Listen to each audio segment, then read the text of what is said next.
बिस्मिल्लाहिर्रहमानिर्रहीम। Purchase order उस वक्त तक नामुकम्मल होता है जब तक कि उसमें आप जो टर्म्स एंड कंडीशन है जिनकी बेस के ऊपर परचेज आर्डर आप इशू कर रहे हैं वो ना शामिल हों। बहुत सारे लोग या कंपनीज या डिपार्टमेंट जो प्रोक्योरमेंट में प्रोक्योरमेंट डिपार्टमेंट होता है वो ये गलती करता है कि वो सिंपल एक परचेज आर्डर एक पेज का बना लेते हैं जिसमें वो सब चीज़ें मेंशन होती हैं जो पिछली 3-4 वीडियो में बताई हैं कि परचेज आर्डर किस तरह से प्रिपेयर किया जाता है, उसमें कौन से कॉलम रो और क्या क्या चीज़ें लिखी जाती हैं। तो ये डिटेल में पीछे 3-4 वीडियो अवेलेबल हैं परचेज आर्डर के ऊपर। तो उनमें मतलब उस तरह से जब परचेज आर्डर बन गया तो वो समझते हैं कि जी हमने परचेज आर्डर बना दिया और इशू कर दिया, बंदे दे दिया बंदे को, सप्लायर को। तो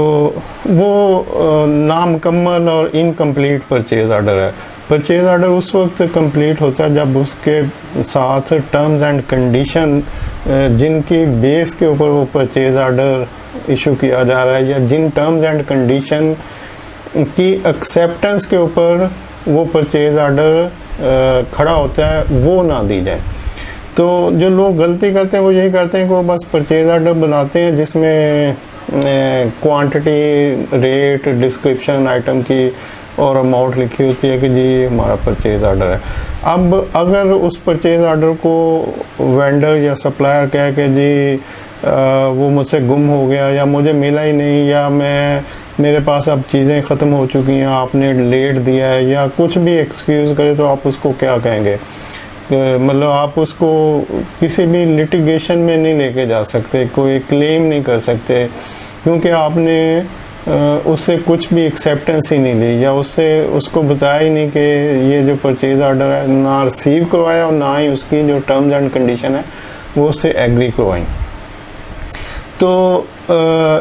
टर्म्स एंड कंडीशन इसीलिए इम्पोर्टेंट है कि जो आपका सप्लायर है, वेंडर है, वो उनको अबाइड बाय करेगा, उनके ऊपर अमल करेगा। तो इस तरह के टर्म्स एंड कंडीशन के 2 तरीके होते हैं। नंबर 1 तो यही कि हर परचेज ऑर्डर की बैक साइड पे टर्म्स एंड कंडीशन प्रिंट कर दी जाए या एक लैदा शीट उसके साथ अटैच कर दी जाए नेक्चर 1 नेक्चर A करके। तो और एक और तरीका है कि आप जब सप्लायर रजिस्टर्ड कराते हैं, वेंडर रजिस्ट्रेशन होती है, तो उसी वक्त उससे एक स्टैम्प पेपर के ऊपर, नॉन जुडिशियल पेपर जो होता है, तो स्टैम्प पेपर के ऊपर कोई 100 रुपये का स्टैम्प पेपर लेके उसमें वो सारी टर्म्स एंड कंडीशन लिखवाएं और उनसे वेंडर से साइन करवा लें, उसके ऊपर स्टैम्प लगवा लें, उसको एक लीगल डॉक्यूमेंट बना के अपने पास सिक्योरिटी के तौर पे रखें कि हम जो भी फ्यूचर में आपको परचेज आर्डर देंगे वो सारे purchase order in terms and condition के ऊपर आप एक्सेप्ट करेंगे और ये हमारी एक ही दफ़ा की वन से नाल जो टर्म्स एंड कंडीशन हम म्यूचुअली बायर सेलर एग्री कर रहा है तो वो ये टर्म्स एंड कंडीशन होंगी और किसी भी प्रॉब्लम या किसी क्लेम की सूरत में कोई कोर्ट का मसला होगा तो हम इन टर्म्स एंड कंडीशन को वहाँ पे क्लेम करेंगे। तो दूसरा तरीका ये है, यानी एक दफ़ा लिखवा के रख लें अपने पास एक एग्रीमेंट जिसमें सारी टर्म्स एंड कंडीशन, या फिर हर परचेज ऑर्डर के साथ इसको लगाएं ताकि सप्लायर को पता हो कि जो ऑर्डर मिला है उसको मैंने इन टर्म्स एंड कंडीशन के अकॉर्डिंगली उसकी सप्लाई को फुलफ़िल करना है। और अब देखते हैं कि ये टर्म्स एंड कंडीशन क्या है। ये मेरे पास जो परचेज ऑर्डर ये ऑलमोस्ट सारे सब एक जैसी होती हैं, हर एक की अगर कोई इसमें कुछ 1-2 को आगे पीछे करना चाहे, कम ज़्यादा करना चाहे तो कर सकता है, लेकिन अदरवाइज़ ये सारी एक ही होती हैं। मैं कुछ जगहों पे गया तो जहाँ पे मैंने जॉब की वहाँ पे जिन जगहों पे ये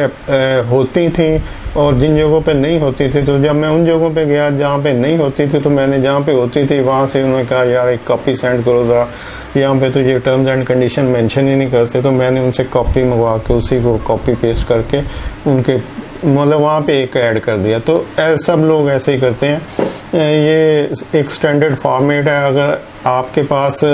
ये सिस्टम चल रहा है परचेज ऑर्डर के साथ टर्म्स एंड कंडीशन का तो अच्छी बात है, नहीं चल रहा है तो आप इन्हीं टर्म्स एंड कंडीशन को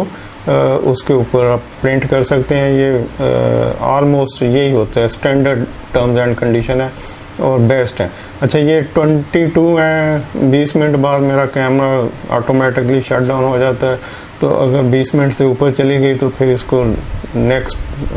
फिर बोल दूंगा अगली पार्ट में। तो देखते हैं condition for purchase order. Number 1, English भी बोल देता हूँ और इंग्लिश का इसका मतलब क्या है वो भी बोल देता हूँ। मतलब इंग्लिश का मतलब तो आपको समझ आ जाएगा आसानी से। मकसद ये कि इस टर्म का मकसद क्या है वो बोल देता हूँ। अच्छा, नंबर 1 है the purchase order must be acknowledged and received by the seller in writing with the acceptance of this the seller agrees to supply required quantities on the rate and other terms including those related to product quality as specified therein. The seller must not transfer, sublet or sign this order or any part of it without the written consent of the company and must have the legal title to sell the product mentioned in the purchase order. The date period for delivery specified in the order is the essence of the contract and can be extended only with the consent of the purchaser in writing. काफ़ी लंबी term है। तो अच्छा, purchase order must be, अब purchase order एक तो supplier जैसे मिले तो वो उसकी एक्नॉलेजमेंट दे, यानी वो परचेज ऑर्डर की एक कॉपी या तो वो फोटो कॉपी करवा ले या कंपनीज 2 कॉपियाँ भिजवाती हैं कि जी एक आप रख लें ओरिजिनल और एक हमें साइन करके वापस कर दें, या फिर एक ही ओरिजिनल अगर मिले सप्लायर को और उसमें लिखा हुआ है कि आप एक्नॉलेज करें तो वो उसकी एक्नॉलेजमेंट उसकी फ़ोटो कॉपी करवा के उसके ऊपर स्टैंप साइन करके भी दे सकता है कि जी ये लें, ये आप एक कॉपी रख लें। तो इस तरह से सप्लायर को एक कॉपी वापस करनी चाहिए जिसने इशू किया परचेज ऑर्डर, ताकि उसको एक्नॉलेजमेंट मिल जाए कि जी ये परचेज ऑर्डर एक्सेप्ट हो चुका है। अगर परचेज ऑर्डर एक्सेप्ट नहीं होता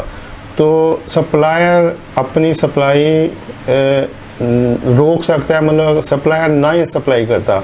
और कुछ टाइम हफ्ता 10 दिन गुजर जाते हैं तो कंपनी पूछती है कि जी हमने आपको ऑर्डर दिया था तो आपने सप्लाई नहीं दी, तो वो कह सकता है कि जी मैंने ऑर्डर देखा था लेकिन मैंने तो एक्सेप्ट ही नहीं किया, मुझे वो मैं एग्री नहीं हूँ उससे, मुझे या अब रेट बढ़ चुके हैं या कुछ भी वो कह सकता है। मतलब अगर वो एक्सेप्टेंस नहीं देता तो वो बाउंड नहीं है कि वो सप्लाई दे। हाँ, उस वक्त वो बाउंड होगा जब वो उस परचेज ऑर्डर को स्टैम्प साइन करके वापस देता है कि जी ठीक है मैं एग्री हूँ आपके इस कॉन्ट्रैक्ट से, तो मैं आपको सप्लाई दूंगा, तो फिर वो उसकी सप्लाई देने के लिए बाउंड है। अदरवाइज अगर वो एक्सेप्टेंस नहीं देता तो वो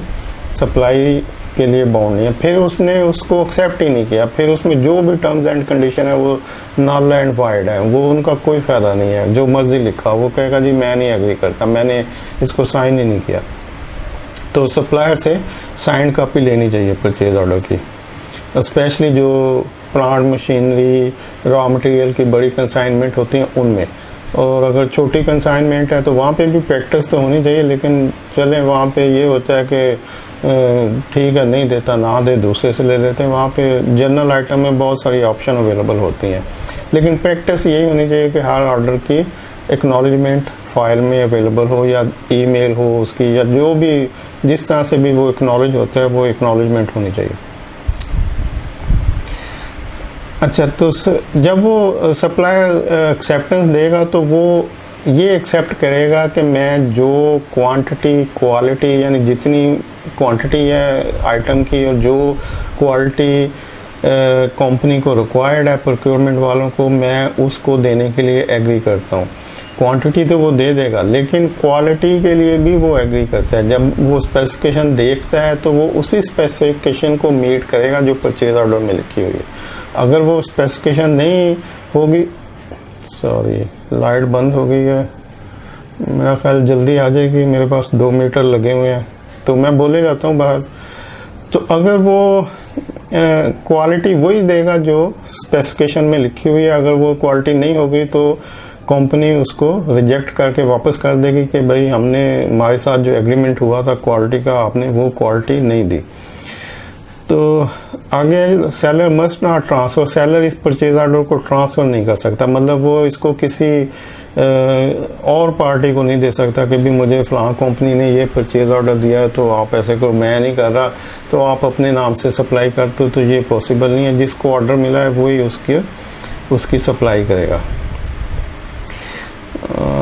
और अच्छा, the date period for delivery, और उसी डेट और पीरियड के दौरान वो सप्लाई करने के लिए बाउंड होगा जो परचेज़ ऑर्डर में लिखी हुई है। ये टर्म 1 है। अच्छा, ये सारा जितनी टर्म्स हैं ये मैं 22 है, तो ये मैं 2 जगह पे नीचे, एक तो डिस्क्रिप्शन में दे दूँगा, सारी की सारी वर्ड में लिखी हुई हैं, आप इसको कॉपी पेस्ट कर सकते हैं अपने फ़ायदे के लिए, और दूसरा कमेंट्स में भी इनको लिख दूँगा, तो आप किसी भी जगह पे जाके इसको या कमेंट्स में देख लें 22 टर्म्स दी हुई हैं, या फिर डिस्क्रिप्शन में देख लें। तो ये फर्स्ट टर्म थी, तो जब आप इसको पढ़ेंगे और जो मैंने बोला है इसको सुनेंगे तो आपको आसानी से समझ आ जाएगा कि इसका क्या है, जो टर्म 1 है उसको क्या लिखा है।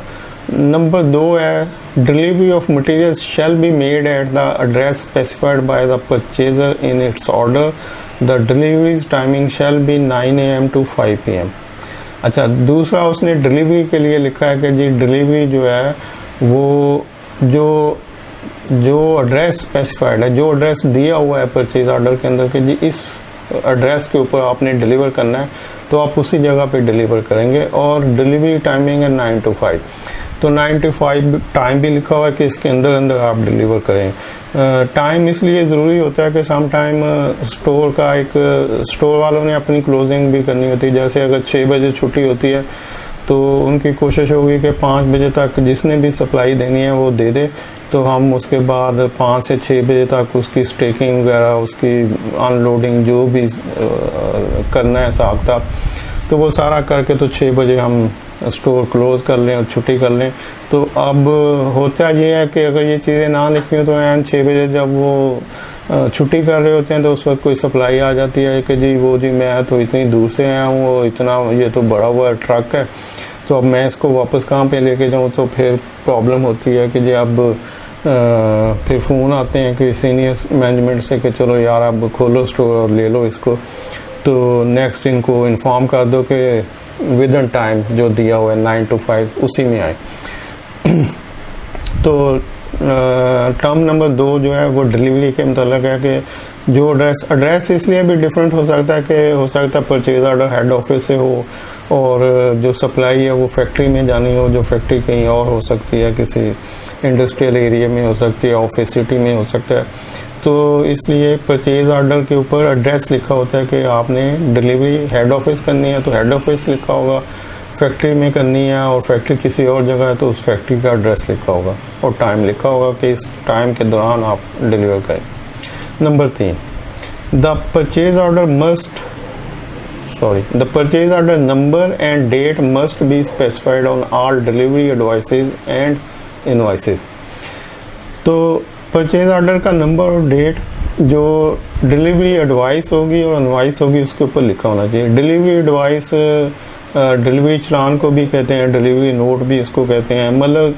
जो भी सप्लाई होगी उसके साथ एक नोट आएगा, एक पेज का नोट होता है डिलीवरी नोट। इसका स्पेसिमेन भी आगे शेयर कर दूंगा कि डिलीवरी नोट क्या होता है। तो डिलीवरी नोट के ऊपर वो सब चीज़ें लिखी होनी चाहिए कि जो पीओ के ऊपर चाहिए कि जी ये इतनी आइटम है, इतनी इतनी इसकी क्वांटिटी है, ये इसकी डिस्क्रिप्शन है, और कोई पैकिंग का साइज़ है तो वो लिखे होते हैं, डब्बे हैं, कार्टन है, कोई कैन है, ड्रम है, जो भी है वो लिखे होते हैं। मतलब ये एक पैकिंग लिस्ट समझ लें, आपके पैकिंग लिस्ट टाइप होता है, उसको डिलीवरी नोट कह लें। तो बल्कि पैकिंग लिस्ट ही होती है, delivery note, packing list, delivery चालान, डिलीवरी एडवाइस, ये सब एक ही पेपर के नाम है। तो दूसरा इनवॉइस पेमेंट के लिए होती है, तो दोनों के ऊपर परचेज ऑर्डर का नंबर और डेट लिखी होनी चाहिए ताकि ट्रेसेबिलिटी रहे कि ये जो डिलीवरी चालान है स्टोर में आया ये किस पीओ के अगेंस्ट आया। तो अब वो स्टोर वाले उस पीओ को पहले खोलेंगे और फिर उस डिलीवरी चालान को परचेज़ ऑर्डर के साथ टैली करेंगे कि क्या इसमें वही चीज़ें हैं जो परचेज़ ऑर्डर में लिखी हुई थी, उसकी क्वांटिटी भी उतनी है जितनी परचेज़ ऑर्डर में लिखी हुई थी। तो जब दोनों चीज़ें टैली करेंगे तो फिर उसको रिसीव करेंगे, अदरवाइज़ वो उसको रिजेक्ट कर सकते हैं कि जी क्वांटिटी ज़्यादा है हम नहीं लेते, या क्वांटिटी आइटम ही वो नहीं है जो परचेज़ ऑर्डर में थी तो तब भी हम नहीं लेंगे। मतलब अगर परचेज़ ऑर्डर से कुछ भी सिमिलर नहीं है तो वो रिजेक्ट कर देंगे। Number 4, all deliveries must be accompanied with delivery challan specifying description of item, quantity being delivered and purchase order number। हाँ, ये वही जो बोल दिया कि वो 3 में लिखा हुआ था कि परचेज ऑर्डर का नंबर और वो लिखा होना चाहिए, डेट, डिलीवरी चलान और इनवॉइस के ऊपर उसमें लिखा हुआ है कि all delivery must accompanied with delivery चलान, के डिलीवरी चलान जो है वो मस्ट आना चाहिए। मतलब ये ना हो कि आप सप्लाई भिजवा दें और वर्बली गाड़ी वाला कहे कि जी वो आपका परचेज ऑर्डर नंबर 503 जो है ये उसकी सप्लाईज है, तो ऐसे नहीं होगा। या किसी चिट के ऊपर लिख लाए कि जी 503 नंबर परचेज ऑर्डर इतनी डेट का जो था ये उसकी सप्लाई है, ये भी नहीं होगा। तो एक प्रॉपर जो डिलीवरी चलान होता है वो कंसाइनमेंट के साथ आना चाहिए और जिसके ऊपर डिस्क्रिप्शन हो, आइटम की क्वांटिटी हो और ये लिखा हो तो उसी को एक्सेप्ट किया जाएगा। मतलब डिलीवरी चलान साथ होना लाजमी है। सम टाइम लोग इनवॉइस लेके आ जाते हैं कि जी ये इस सप्लाई की इनवॉइस है तो आप इसी सप्लाई से नोट कर लें चीज़ें और उसके बाद ये इनवॉइस जो है प्रोक्योरमेंट डिपार्टमेंट को पेमेंट के लिए भिजवा दीजिएगा। तो कुछ जगहों पे एक्सेप्ट हो जाता है कि ठीक है अभी इनवॉइस से हम टैली कर लेते हैं और आपकी इनवॉइस बाद में भिजवा देंगे। लेकिन जो अच्छी बड़ी कंपनीज हैं जहाँ डॉक्यूमेंटेशन प्रॉपर होती है तो वहाँ पे इनवॉइस के साथ डिलीवरी चलान की कॉपी भी होती है और दोनों ओरिजिनल पेपर होते हैं लेटर हेड के ऊपर सप्लायर के कि ये डिलीवरी चलान है और ये इनवॉइस है। अच्छा, नंबर 5, द सेल टैक्स